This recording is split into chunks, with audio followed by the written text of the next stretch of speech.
Complaint की है कि राजनगर विधानसभा के चुनाव के दौरान जो घटना हुई, भारतीय जनता पार्टी के प्रत्याशियों पर फर्जी एफआईआर हुई।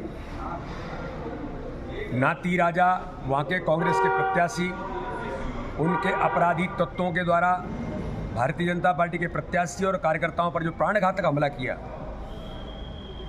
और उनके ड्राइवर की तथाकथित जो कहा गया कि किसी गाड़ी के दबने से उसकी मौत हुई है, मैं संवेदना व्यक्त करता हूं। लेकिन ये आशंका है कि चुनाव को प्रभावित करने के लिए नाती राजा के गुंडों ने ही, नाती राजा ने ही अपने ड्राइवर की अपनी गाड़ी से कुचल करके हत्या कर दी। इसकी कड़ी जांच होनी चाहिए, ये पता लगना चाहिए। लेकिन दुर्भाग्य के प्रशासन था, 22 जगह प्रशासन ने कांग्रेस के अपराधी तत्वों के कहने पर भारतीय जनता पार्टी के प्रत्याशी और 20 कार्यकर्ता और 15 अन्य लोगों पर, 35 लोगों पर 302 की एफआईआर कर दी। हत्या का प्रकरण, किसकी गाड़ी से कौन दबा, कैसे उसकी मृत्यु हुई, इसमें 302 भैया कहां से लगती है? भारत का इतिहास का पहला केस होगा।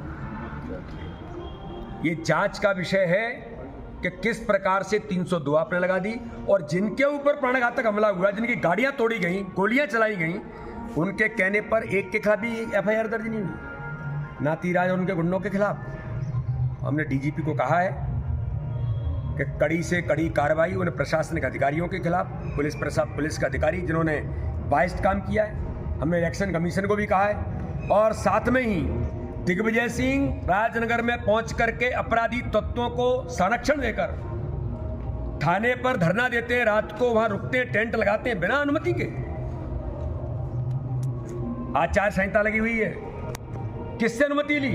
और प्रशासन ने इनको इस प्रकार के लोगों को प्रवोक करने के लिए लोगों को मारो। अरे दिग्विजय सिंह जी, मैं आपको आगाह करता हूं, भ्रम मत रहिए। आपके लोगों को प्रवोक करने से भारतीय जनता पार्टी का कार्यकर्ता तत्पर और तैयार बैठा है। जवाब देना आता है हमको और कड़े से कड़ा जवाब देंगे। तो प्रशासन ने इनके खिलाफ एफआईआर करनी चाहिए थी, इन्हें गिरफ्तार करना चाहिए थी। कैसे निकले दिग्विजय सिंह वहां से? सर, दिग्विजय सिंह रैली जा रहे हैं, वो कह रहे हैं। और ये दिग्विजय सिंह ने जिस प्रकार से कानून का घोर उल्लंघन किया है, इनके खिलाफ कड़ी कार्रवाई प्रशासन करे, हमें आज ये मांग की है। दिग्विजय सिंह तो शुद्ध गुंडागर्दी पर उतारे हुए हैं, चुनाव की हार की खींच है। कमलनाथ तो दिग्विजय सिंह दोनों चुनाव हार रहे हैं, इसलिए वो इस प्रकार के न्यूसेंस क्रिएट करने का काम कर रहे हैं। जो खजुराहो के अंदर भी चुनाव भारतीय जनता पार्टी ऐतिहासिक बहुमत से जीत रही है, लेकिन 2 घंटे पहले 20 लोगों के खिलाफ 302 की एफआईआर चुनाव को प्रभावित करने का प्रयास हुआ है।